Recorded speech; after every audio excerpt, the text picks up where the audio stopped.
dia 7 de maio, primeira semana de maio terminada, né, do 5º mês já desse governo provisório. Esse governo provisório que nos trouxe tanta dificuldade ainda, inclusive em relação a essa pandemia, né? Nós já passamos de 1.000 mortes aqui em Petrópolis.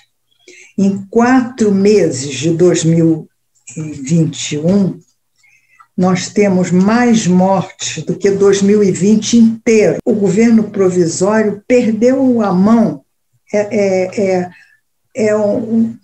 está inteiramente descontrolado em relação a essa questão da pandemia. 1 ano e 2 meses, 1.007 vidas petropolitanas já se foram. Um estudo da Universidade Federal de Viçosa, chamado Modelagem Matemática da Disseminação Geográfica do Covid-19, afirma que a taxa de letalidade em Petrópolis é de 315,97 por 100 habitantes. A prefeitura está negando esses dados e diz que é fake news, que essa afirmação não é verídica, que a nossa taxa fica em 3,04%, o que não é nada abonador também, né?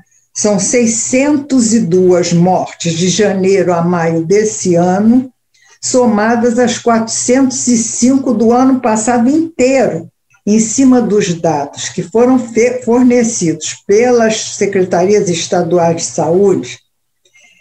Entre as 5.570 cidades brasileiras,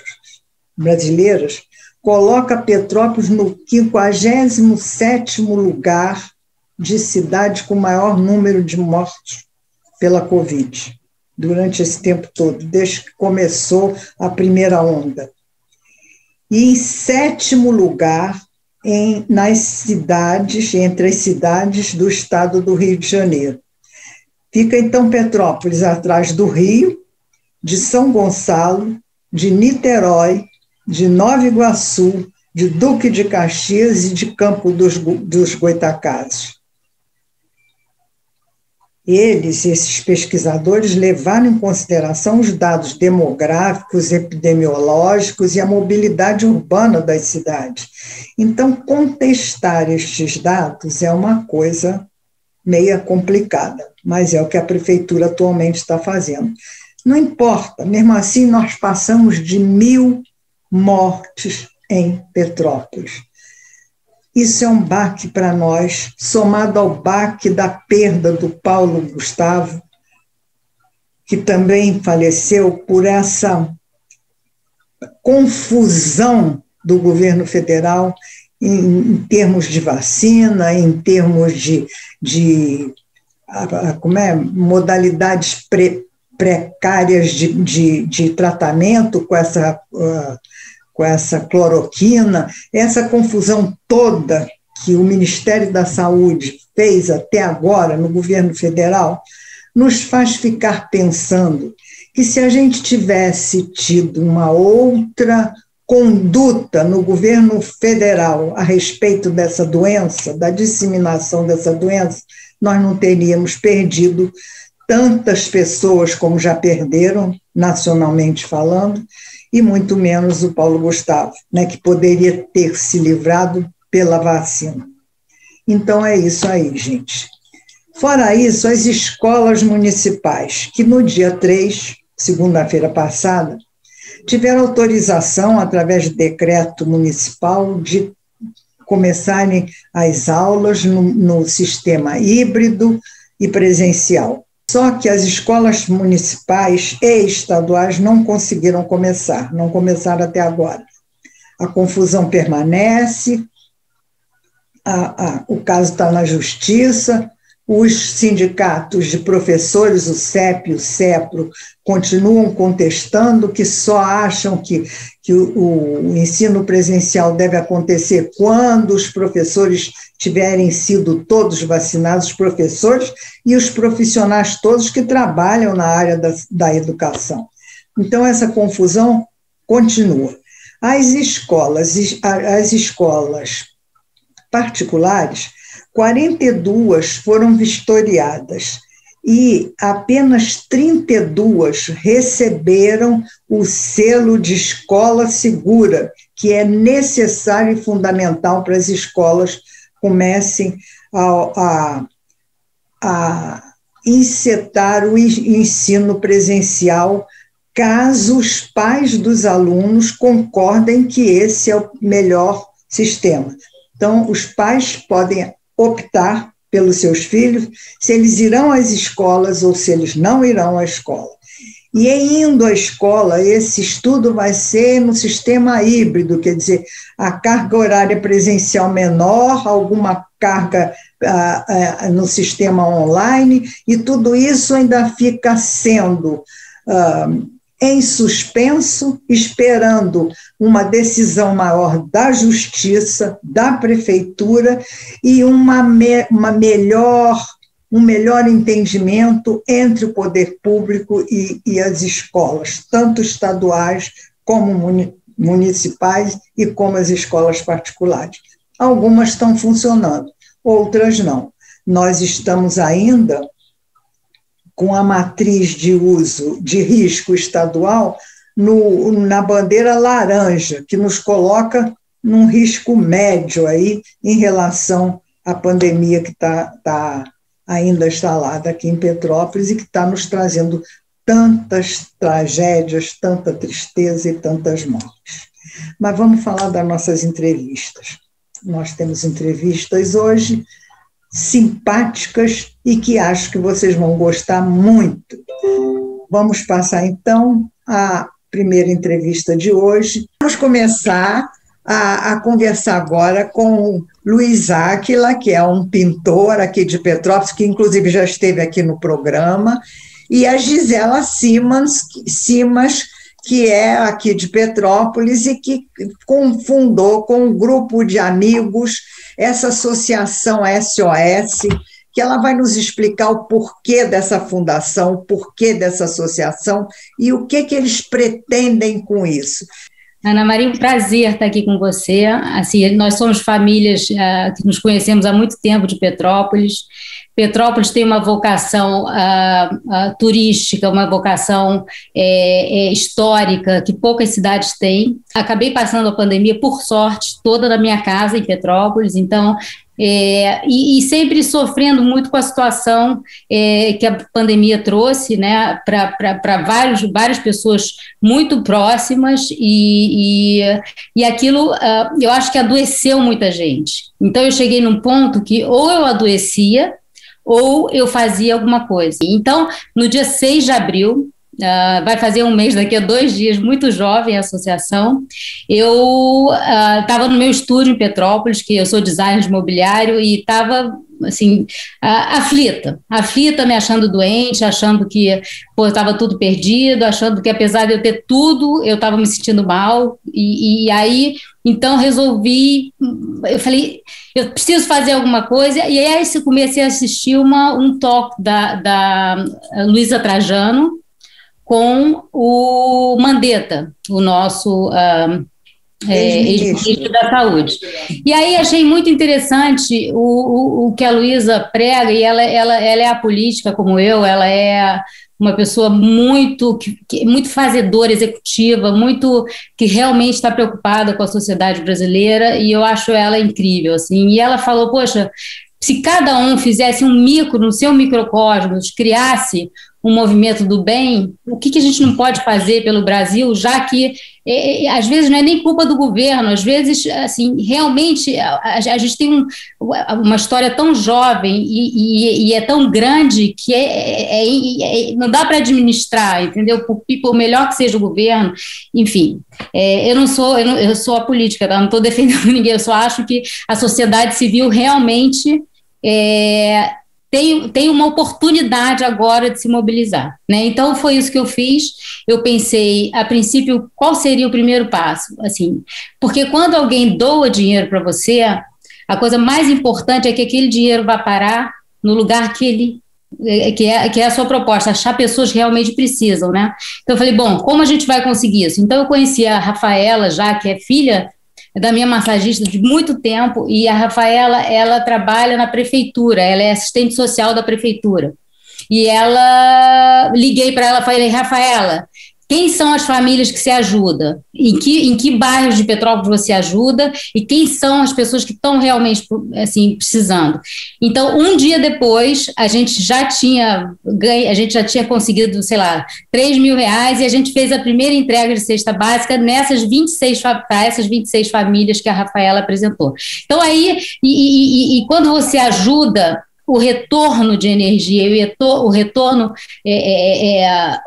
como ser humano é tão grande que se torna a vontade fica maior ainda de ajudar. Então, aí, assim, a gente tem um mês, assim, depois da manhã a gente faz um mês e a gente já conseguiu 10 toneladas de alimentos para doar. Então, Gisela, quer dizer, você fez essa associação e, por exemplo, no caso do Áquila, ele faz parte como membro da associação ou ele só vai fazer a doação de uma obra para contribuir com um fundo de vocês? Como é que é essa interseção das pessoas dentro do trabalho? A gente, a princípio, a gente falou com os amigos, como o Áquila, a gente falou com a família e as pessoas que a gente sentiu que estavam participando daquela energia acabaram se agregando de forma natural. Então, certamente, se o Áquila falar, Gisela, olha, eu quero ser o presidente da associação, ele vai ser. É um prazer tão grande ter ele do lado, que são pessoas que realmente, assim, a gente não, ninguém que está trabalhando na associação fala da boca para fora, a gente quer fazer, a gente quer um próximo passo, depois porque vai ter uma evasão escolar muito grande, então a gente está muito preocupado e a gente acha que a educação em Petrópolis, que é muito boa comparada a outros municípios do Brasil, pode ser ainda melhor. Então a gente está muito, muito interessado em educação. Então, vocês estão pretendendo fazer assim, carrear todo o trabalho da associação para a questão da educação, ajudar as escolas, os estudantes, possibilitando as pessoas de se inserirem mais num ensino de qualidade com recursos e meios, né? Agora, inclusive, com essa questão da internet, o que a gente está percebendo, né, Gisela, é a dificuldade enorme que tem o estudante de ter acesso aos meios eletrônicos. Eles não têm o equipamento necessário e o acesso às redes de internet que possibilite um estudo à distância. Como é que pode ser isso, não é? Isso. E a gente teve uma reunião muito interessante hoje com um projeto social no Rio, que justamente recolhe dinheiro das pessoas da iniciativa privada, e ela estava falando que o equipamento é importante, a estrutura da escola é importante, mas o importante é treinar o diretor da escola e ter uma orientação pedagógica adequada, porque é a história da inspiração. Como é que você vai, sem um diretor que inspira, que tem a luz própria, fazer com que a criança entre na engrenagem do aprendizado? É muito difícil, né? Então, ela falou, é importantíssima a infraestrutura, mas para e ver quem são as pessoas dessa escola, ver se realmente o brilho está no olho, se eles realmente podem levar aquelas crianças a acreditarem que estão no melhor lugar do mundo e que são as melhores pessoas do mundo. Aí você se contactou com Áquila e agora então vamos deixar o Áquila falar. Oi, Áquila, a palavra está com você. Oi. Conta como é que você entrou nisso. Eu recebi uma ligação arfante da Gisela, que ela estava na bicicleta. E aí tinha um ar de urgência incrível, porque você falar de uma situação dramática como a gente está vivendo, com uma voz arfante, ainda fica mais dramático, né? Então, ela me chamou e foi muito inesperado, né? Eu não esperava isso. E eu comecei a pensar se eu tinha alguma coisa interessante, uma coisa viável, né? Também eu pinto quadros imensos e alguma coisa que fosse viável em termos de dimensão e tudo. eu não tinha aqui comigo. Aí eu resolvi que eu ia pintar um quadro especialmente. Que legal. Pintei Olha quanta honra. Pintei um quadro especialmente para isso. E depois eu tinha tido uma experiência muito boa de trabalho com a Gisela em Londres, que Gisela expôs seus objetos, né? Objetos frutos de seu design, né? E junto com a minha filha Júlia, que também expôs, a minha filha Nina, que cantou, e foi uma experiência muito produtiva, foi uma exposição muito bem sucedida, muito admirada, e o grupo funcionou muito bem, né? Então, eu achei que seria bom retomar essa experiência de trabalho com a Giza, né? E também por causa dessa paixão que eu tenho por Petrópolis, né? Petrópolis é a minha cidade de opção, eu não nasci aqui, e desde menino meu sonho era morar em Petrópolis, quer dizer, eu realizei um sonho, né? Imagina a pré-escola 1, que é primeira e quinta série, você imagina se você consegue incutir na cabeça deles que eles têm o ar mais puro do mundo, que eles têm a água deliciosa, e o valor que isso tem, e eles passam, quando a gente se gosta, a gente quer ajudar o próximo. Então, essa é a ideia do SOS. Não, essa ideia de vocês, Gisela, de pertencimento, né, incutir nas crianças essa ideia de pertencimento, a cidade é nossa, é deles, eles precisam trabalhar por ela, né? Independente de governo, independente desse ou daquele, cada um tem que fazer o seu papel, né? Essa coisa é muito importante, isso dito de uma maneira bastante convincente e vivencial, né? Faz um efeito extraordinário, eu acho. É uma bola de neve. Você já está conseguindo isso em um mês de atividade, né? Parabéns. Obrigada. E eu acho que quanto mais conexões a gente faz, como a conexão com a Arcla, a conexão com você agora, mais a gente tem a ganhar, porque a gente aprende. Eu não entendo nada de educação. Hoje o Chico, que está tocando o projeto comigo, o Chico, a Carol, a Camila, o Guilherme, meus sobrinhos todos que estão assim com uma energia. Não, quem vai levar vocês sou eu. Tem briga para levar vocês, porque realmente é uma experiência que é inenarrável você ajudar. É uma coisa que só quando você faz, você tem esse sentimento, né? Então, e aí até os meus sobrinhos, eles estão tendo essa coisa do que pertence a Petrópolis. Estão fazendo pela cidade deles. Isso é muito valioso, né? Muito valioso. Áquila, e você vai vender esse quadro? O que você resolveu fazer? Eu doei para a Giza, agora é com ela. Aí você vai dar o quadro para ela? Já dei. Sim, já deu. Já está ela, uma dessas sobrinhas, que é a Carol, que é ótima, animadíssima, passou aqui e levou o quadro. Isso. E eu estava pensando também, quer dizer, é importante você ter uma designer, não é, trabalhando nos desígnios, né? Como designar as coisas, como designar a ajuda, né? Alguns designers, a gente teve um designer, que era o Luiz Magalhães, que foi muito importante nisso, né? de indicar caminhos, né? E eu acho que essa semana a gente teve uma aula sobre arte moderna e eles estavam falando do Di Cavalcanti, como na semana de 22 o Di Cavalcanti ele foi o articulador, ele não era o artista principal que apareceu, ele foi o articulador para tudo acontecer. Então, eu acho genial a posição da pessoa que engaja, que acredita numa causa e junta gente boa. Tem essa. Você aprende a agregar, e agregar, para mim, me traz uma alegria, uma felicidade enorme. Então, a pandemia foi o momento que todo mundo parou em casa e teve chance de perder as pessoas que mais amava, e as pessoas levaram um susto. E parece que foi uma coisa assim, muito ruim, mas que. Como a Idade das Trevas e a Renascença, é a mesma coisa. Agora as pessoas têm luz no coração e precisam distribuir essa luz. É verdade. Então eu acho que é uma oportunidade de verdade para todo mundo.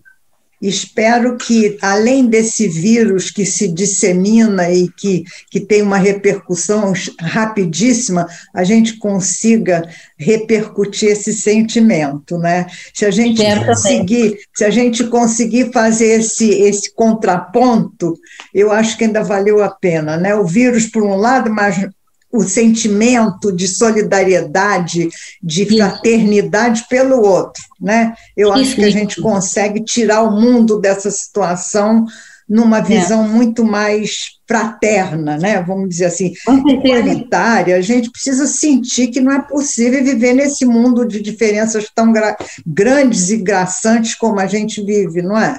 Então, Gisela, eu quero dizer para você o seguinte, o programa está à disposição de vocês, tá? Eu quero me colocar à sua disposição.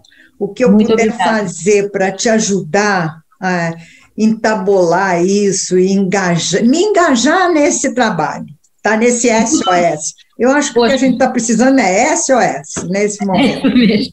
Muito obrigada, hein? Tudo de bom, muita saúde.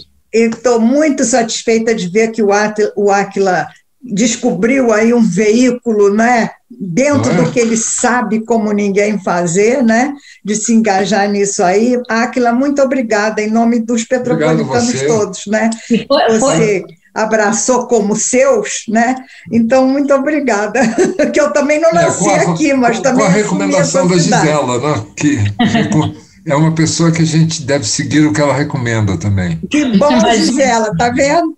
E só para deixar um lembrete aqui, o leilão do Átila, quando eu ofereci, tem uma galerista que leva as minhas peças, né, para leilões e tudo, logo que eu comentei do quadro da doação do Átila, a galerista falou assim, o Átila tem que estar no melhor lugar do Brasil, que é essa casa de leilões em São Paulo, onde a gente vai fazer, que é a Bolsa de Arte em São Paulo, no dia 18 agora de maio. Então, muito obrigada pela oportunidade e espero que todo mundo possa acompanhar o leilão.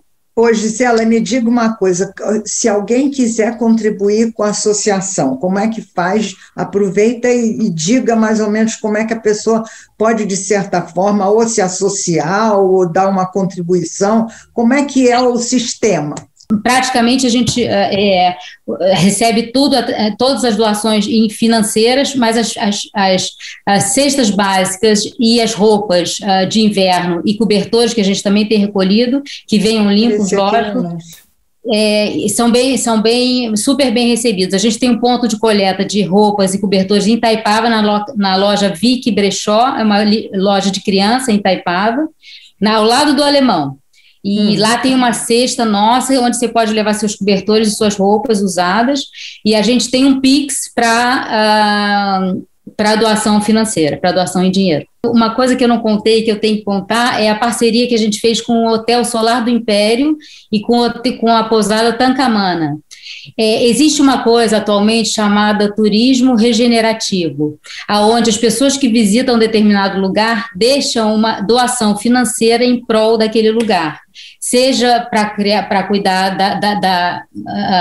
da ecologia, ou seja, para fazer uma ação social. Então, graças a Deus, nós vamos receber essas doações do Solar do Império do Tancamana.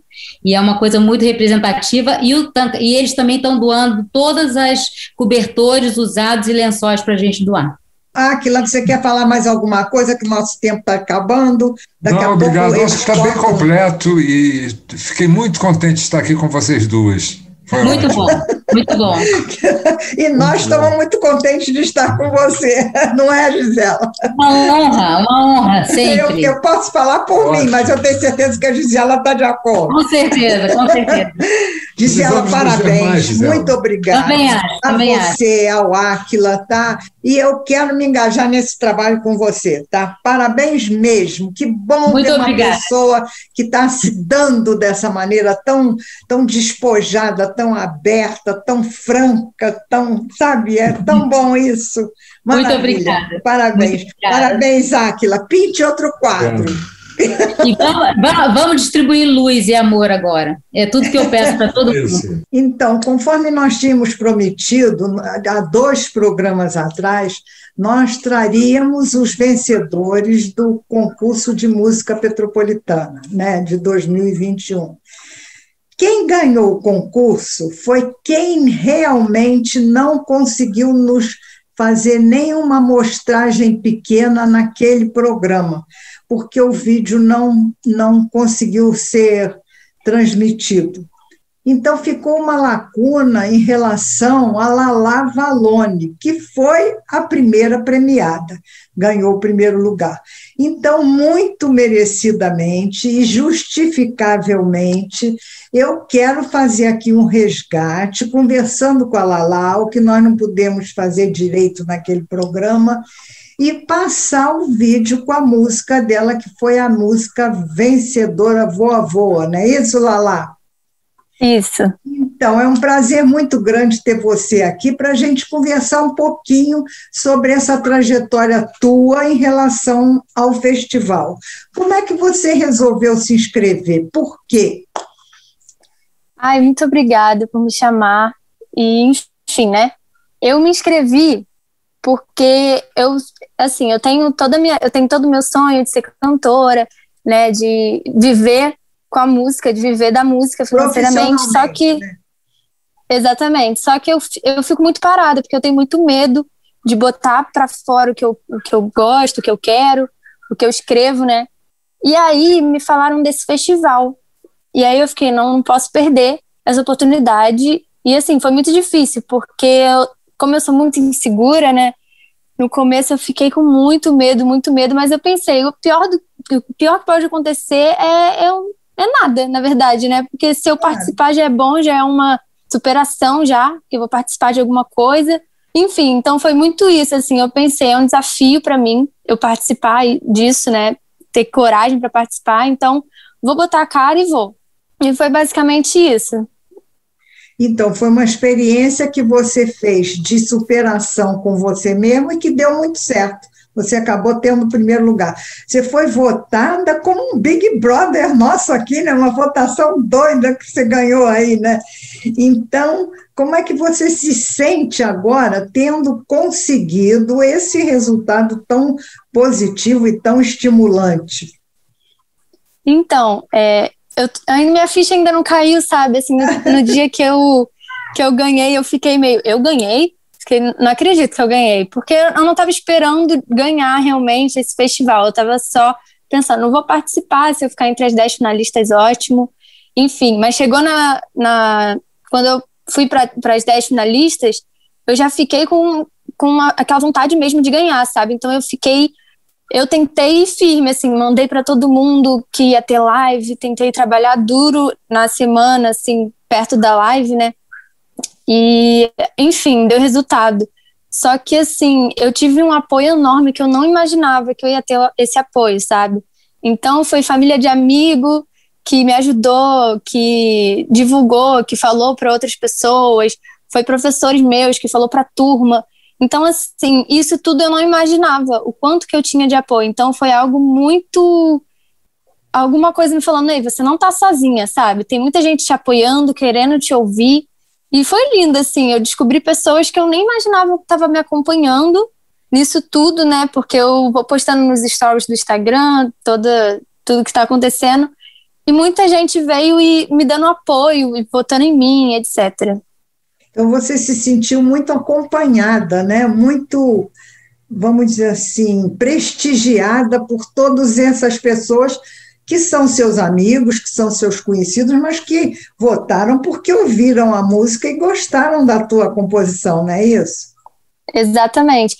E, assim, acreditar nisso é muito difícil, sabe? Porque eu sou muito insegura para compor e etc. Então eu fico meio, será que é boa mesmo? Será que tá bom, não tá? Mas, assim, eu acho que isso foi uma prova de que realmente foi bom, sabe? Foi bom, sim, essa música, e essa música... Eu vi que tocou muita gente, eu fiquei muito feliz que tocou muitas mães. Algumas mães falaram que se identificavam quando mandava o filho para a escola, e aí eu ouvia a música e ficava mais tranquila. Enfim, então assim, eu fiquei muito feliz que a música não foi só sobre passarinhos, foi sobre mim, foi sobre filhos, sabe? Foi sobre várias coisas. E você agora está se sentindo mais estimulada, mais segura, com mais vontade de compor e tocar para frente? Aí eu tô bastante, assim, agora eu fiquei muito mais segura, assim, não fiquei segura totalmente, né, para sempre, mas assim, me deu um estímulo muito grande, me deu a prova de que eu não tô sozinha e se eu continuar, que as pessoas gostam realmente de me ouvir. Então, assim, foi algo muito importante, muito importante. E o prêmio valeu a pena, Lala? O que o prêmio... Era um prêmio pecuniário? O que era o prêmio? Então, o primeiro prêmio foi para os 10 finalistas, que era um prêmio em dinheiro, e depois era um prêmio em dinheiro, mais a confirmação do ECAD na música, a gravação, o making off da gravação, e aí tinha os 3 lugares, né? Tem o primeiro lugar, o segundo e o terceiro, e eu ganhei primeiro. Isso. E assim, eu ainda não recebi nenhum prêmio, mas eu já estou super feliz, assim, de que eu vou receber esses prêmios, sabe? Não, você já sabe quais são os prêmios, eles ainda não chegaram na tua mão, mas você já sabe quais são. Exatamente. Então você já sabe o que te é devido, né? Pelo teu primeiro lugar, não é isso? Então, Lala, vamos ouvir você agora com a sua composição vencedora, tá bom?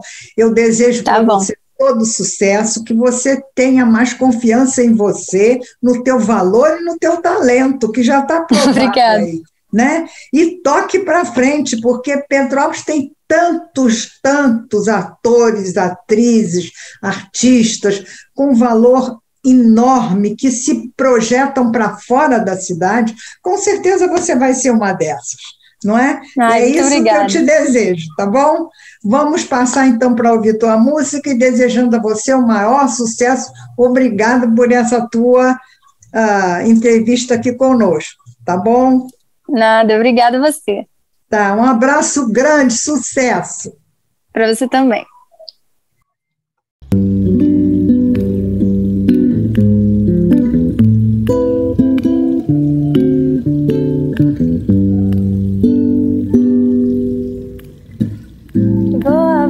Passarinho daqui pra outro lugar. Se você quer voar ou então fica mais um pouco aqui comigo, pra gente conversar, botar os pios no lugar. Pra que ficar assim de tanto que você quer escapar? Pensei aqui que eu também quero.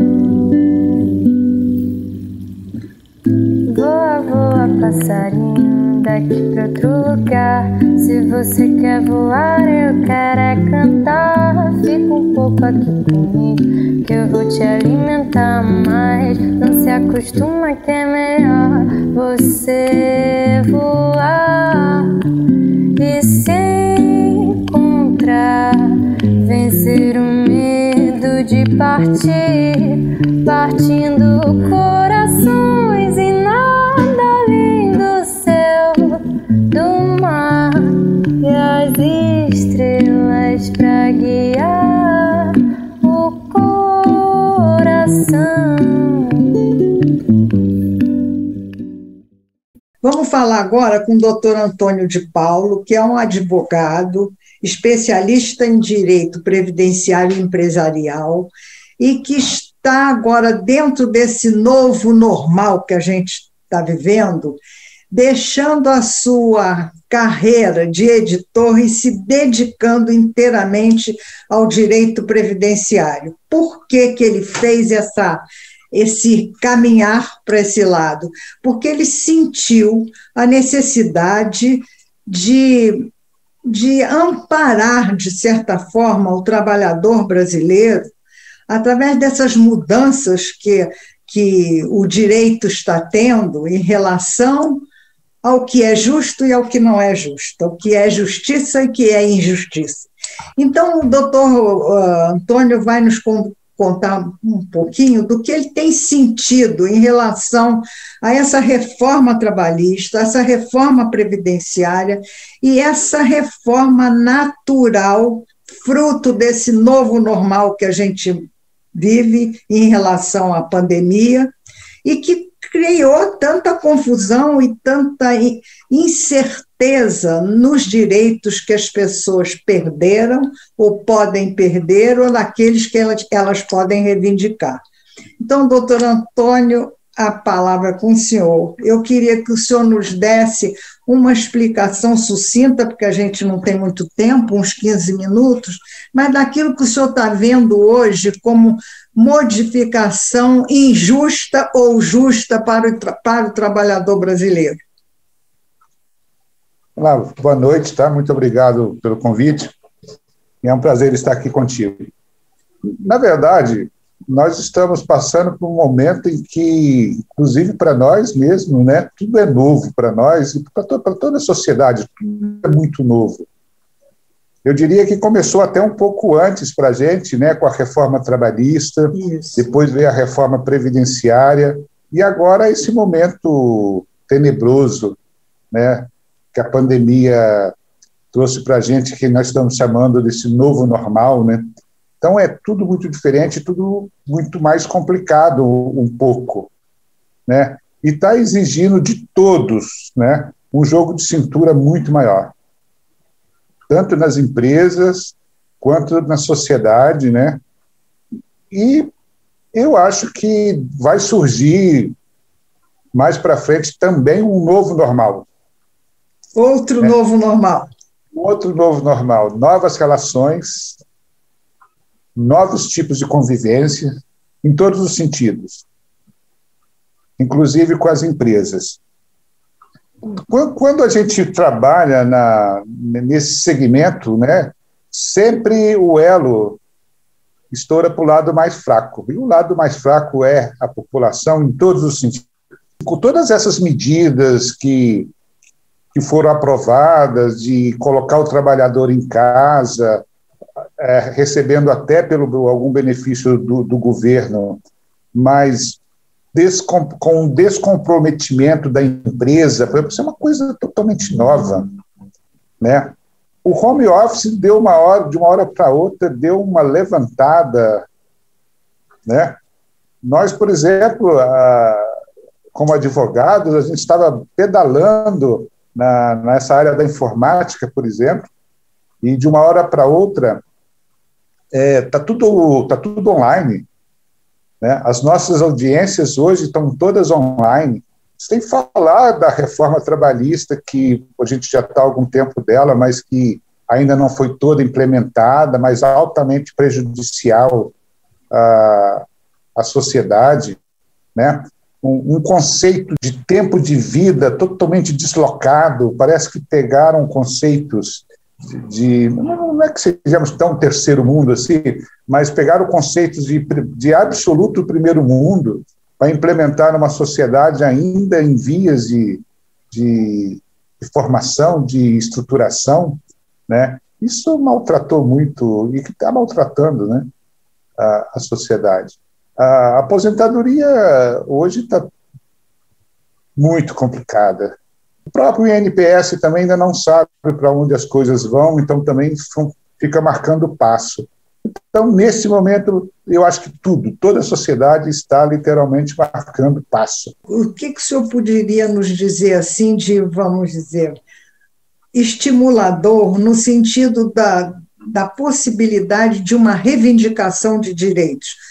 Por exemplo, a jornada de trabalho doméstica em casa, isso implica em uma possibilidade de um ganho, ou de hora extra, ou, sei lá, de algum benefício que possa trazer ao trabalhador, fora o fato de que ele não precisa tomar um veículo, um transporte coletivo, ou o seu próprio transporte para ir trabalhar, fora o fato de que ele tem mais tempo para começar a trabalhar, não perde tanto tempo se deslocando. Qual é a vantagem prática em termos de direitos que essa nova jornada domiciliar pode trazer ou pode não ter trazido para o trabalhador? Eu acho que muito dessas coisas vieram para ficar. Eu, até mudando um pouco de assunto, mas como também fui editor da área de educação, eu costumo brincar com alguns professores assim, de um momento para outro, o celular, que era o grande bicho-papão, tinha escolas que recolhiam o celular para entregar só depois. Já tivemos casos na justiça de pais querendo processar a escola porque recolheu o celular. De uma hora para outra, o celular se tornou um instrumento de trabalho de quase toda a sociedade. É verdade.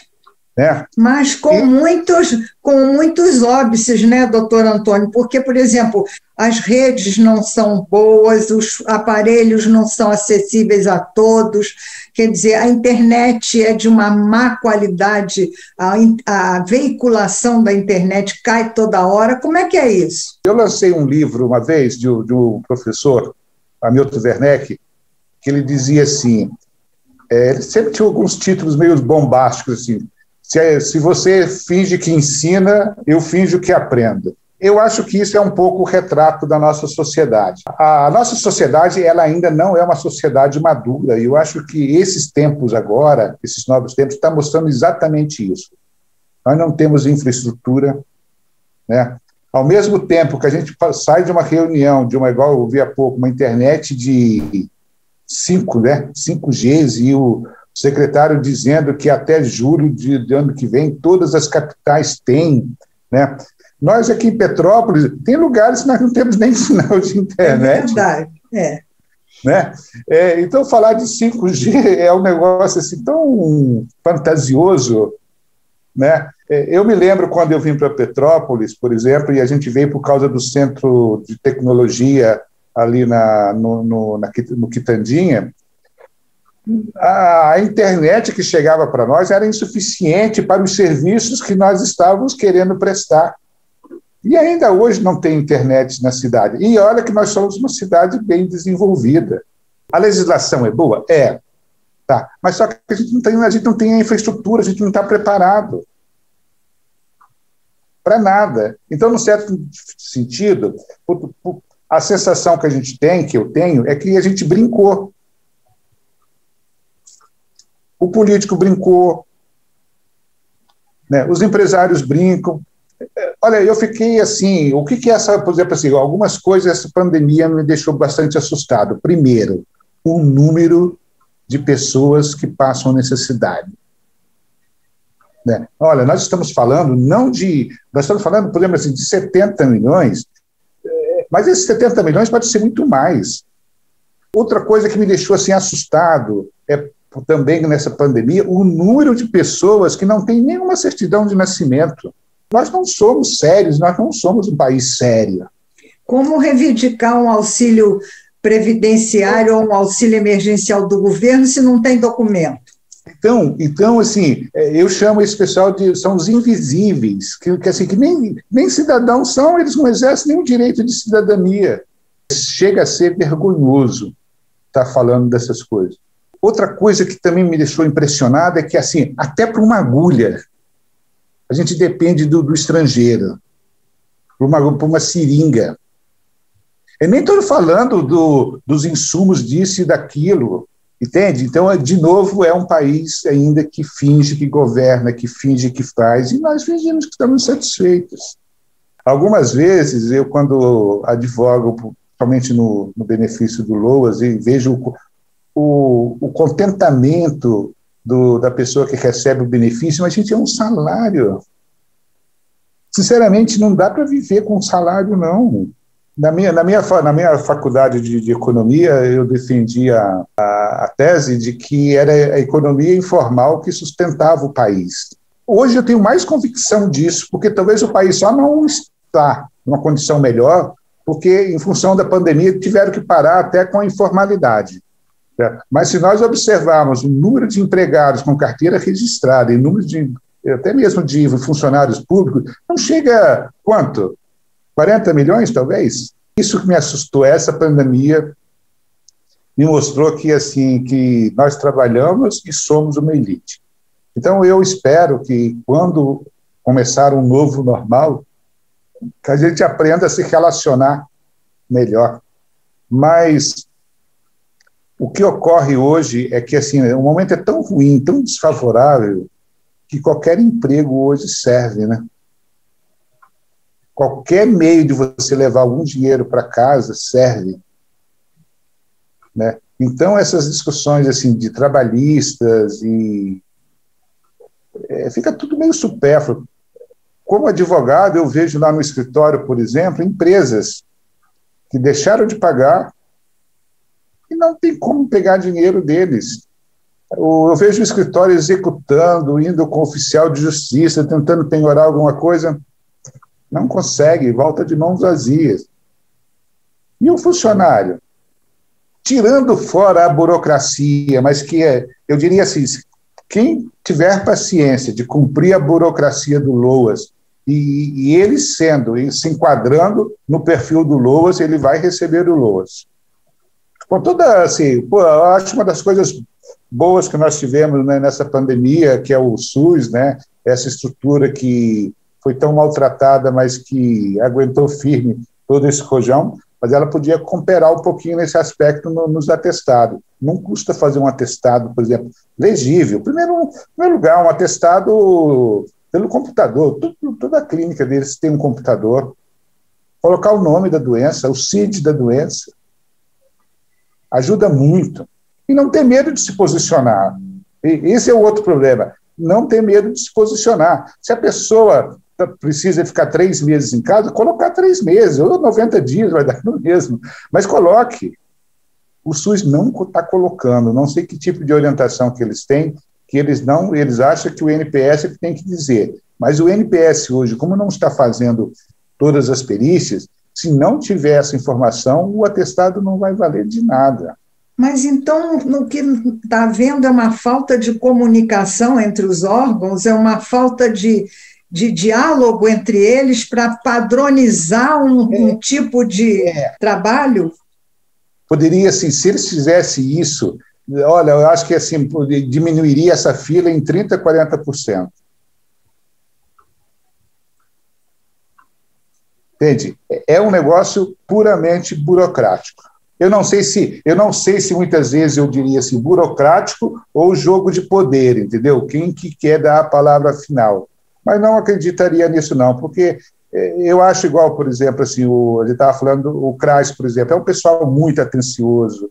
No SUS também a gente encontra. No NPS é um pessoal também que eles não gostam muito de advogados, mas o público em geral eles atendem direitinho. É só você não chegar lá agredindo também com palavras ou querer tratá-los como absolutos serviçais, eles não gostam muito. Mas se você estiver muito dentro, assim, eles te atendem direitinho. Né? Mas o que falta é, de fato, assim, não sei se uma organização entre eles ou um diálogo entre eles, né? Para que eles falem a mesma língua. Né? Isso o SUS poderia colaborar bastante. Quer dizer que o senhor acha que está havendo uma falta de interesse do SUS em relação ao que o INPS está pedindo. Júlia, sumiu tudo aqui. Eu ainda estou te vendo. Espera aí, mas eu não estou lhe vendo. O que aconteceu, gente? Então, nós temos que terminar. Não, mas só assim, então, veja assim, não, falar isso do SUS eu não concordo, não. Principalmente nesse momento que eles citam, que são os verdadeiros heróis deste momento, né? Eu também acho, eu acho que, desse país se não houvesse o SUS. É um excesso de trabalho, mas, assim, o que eu sinto é que eles têm um pouco de, não sei se é medo, de, por exemplo, de colocar que a pessoa precisa de 30, 60 dias, 90 dias, né? Daria para fazer, né? Mas talvez pelo excesso, ou muitas vezes talvez nem dê tempo de ele sentar no computador e digitar. É bem possível que seja isso. Eu acho que nesse momento talvez seja isso. Mas era uma coisa que se eles fizessem, iria ajudar, inclusive a aliviar um pouco as filas. Né? Mas quer dizer que o senhor acha... colocar o CRAS também dando um parecer, nem que fosse um agente de saúde junto, alguma coisa assim, que que pudesse atestar, que muitas vezes é muito fácil, você pega, por exemplo, quando o defeito, a deficiência é física, é muito fácil de ser atestado. Né? E, por exemplo, se a pessoa tem 65 anos, não precisa de atestado nenhum. Né? Ou acho que falta talvez uma coordenação geral, né? E como são departamentos diferentes, não só departamentos, são setores absolutamente diferentes, responde a ministérios diferentes, teria que eles pararem em algum momento e estudarem um mecanismo de colaboração, né, e de linguagem única. Eu acho que ajudaria muito. Quer dizer que o senhor acha que, por exemplo, aquele sistema de desburocratização que já houve há um tempo atrás e que acabou não dando em nada porque não foi para frente, deveria ser implantado agora para harmonizar um pouco essa linguagem entre os sistemas? Eu tenho muito medo de propor alguma coisa desse tipo, exatamente pela essa nossa experiência. Acho que foi o Beltrão, né, que foi ministro da desburocratização. Então, hoje eu tenho uma sensação assim, toda vez que a gente não quer resolver, a gente cria um ministério e deixa lá eles discutindo. Então, não gostaria de propor algum tipo disso, não. Mas eu acho que eles teriam que repensar a relação entre eles para facilitar o atendimento ao público. Porque senão a gente vai pensar que eles não estão trabalhando, quando na verdade não é isso. Eles trabalham muito, mas poderiam talvez até trabalhar um pouco menos e render um pouco mais, se houver colaboração.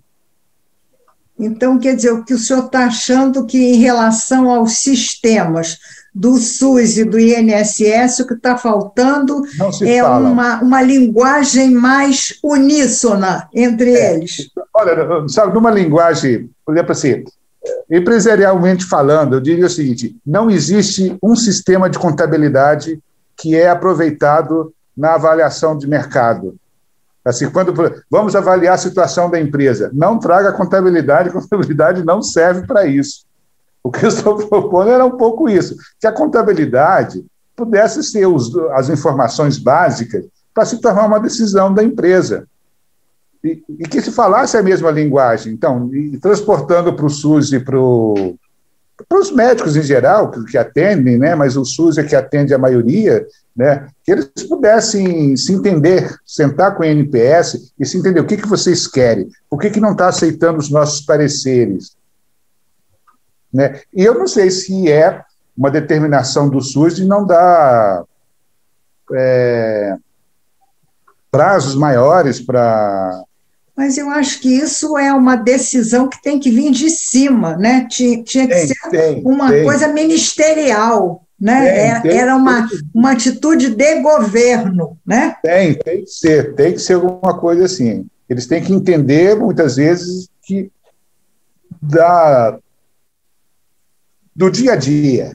Por que está travando? Por que não... Mas eu acho que hoje até nós não temos informações assim, até ia fazer uma crítica agora ao corte de verba do IBGE para fazer o censo. Até, que parece que não é nada, mas são informações absolutamente importantes. Necessárias. Né? Inclusive da merenda escolar, tudo, da verba do município, até da verba do SUS, tudo aí a partir do número de habitantes, e nós não vamos ter censo para saber quantos nós temos, quantos nós somos. Nós estamos muito desorganizados e sem governo. Muito. A verdade é, sem diretriz governamental, né? O país, a gente sente que está assim, tudo balançando, parece um navio na onda, para lá, para cá e tal, sem uma diretriz de governo firme. Isso mesmo, é o que está faltando. Não é isso? É o que está faltando. Eu acho que isso serve como encerramento. Tá bom, doutor Antônio. Foi muito importante o senhor levantar, assim, bastante claramente essas dificuldades que são do indivíduo comum, que são nossos enquanto pessoa, mas, mais do que tudo, são de governo. A gente está sem comando, né? Para comandar essas coisas, não é isso? Perfeito.